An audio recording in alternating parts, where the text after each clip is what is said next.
झारखंड के भी दो श्रद्धालुओं की जिंदगी मौनी अमावस्या के दिन प्रयागराज में मचे भगदड़ के दौरान मौन हो गई।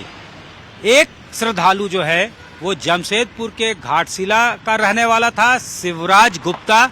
लगभग 58 वर्ष उम्र थी उनकी और कोऑपरेटिव बैंक में वो कार्यरत थे। उनकी कहानी जो है, जो उनकी पत्नी पूनम राज ने बताया, ये कहा कि लगभग रात में 11 बजे देर रात तक उनसे बातचीत होते रही और उसके बाद उनका फोन जो है वो रिस्पॉन्ड नहीं कर रहा था, यानी इधर से कॉल जा भी रहा था तो उठा नहीं रहा था। दरअसल जो भगदड़ मचता है उसमें दोस्तों ने, जिन्होंने उनका हाथ थाम रखा था, हाथ छूट जाते हैं, उनका दम घुट जाता है। 21 किलोमीटर उन्होंने पैदल चला था, 1 किलोमीटर संगम नोज से वो दूर थे।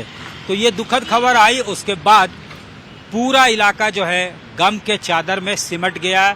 इसके अलावा अगर हम बात करें तो पलामू जो है, डाल्टेनगंज, वहां से भी एक श्रद्धालु महिला गायत्री देवी, लगभग 60 वर्ष की उम्र थी, वो पवित्र स्नान करने गई थी।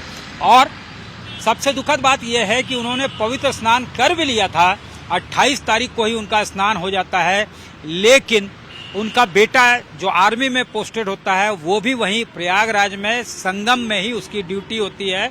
उनके पति भी उनके साथ होते हैं। अचानक से उनके जेहन में ख्याल आता है कि पवित्र स्नान यानी मौनी अमावस्या के दिन जो स्नान होना था, अमृत स्नान, उसको करके चला जाए।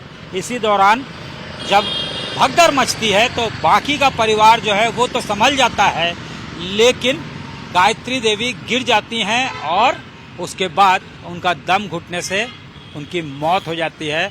जाहिर तौर पे पूरे डाल्टेनगंज में भी इसको लेकर शोक की लहर है। यानी झारखंड से भी दो जिंदगी मौन हो गई मौनी अमावस्या के दिन। 30 जो डेथ टोल बताया जा रहा है उसमें झारखंड में भी 2 व्यक्तियों की मौत हुई है, 2 श्रद्धालुओं की मौत हुई है।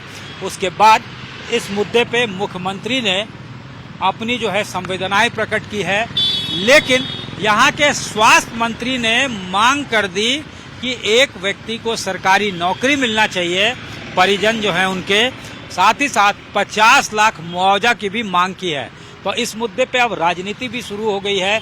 हालांकि ये बेहद जो है सभी जो बड़े, चाहे मुख्यमंत्री हो या दूसरे बड़े नेता जो हैं, उन्होंने इस घटना पे अपनी संवेदना प्रकट की है, दुख जताया है और साथ ही साथ ये कहा है कि जो भगदड़ थी वो बेहद दुर्भाग्यपूर्ण है और श्रद्धालु जिनके जान गई है उनके परिजनों के साथ सॉलिडारिटी एक्सप्रेस किया है यहाँ के राजनेताओं ने।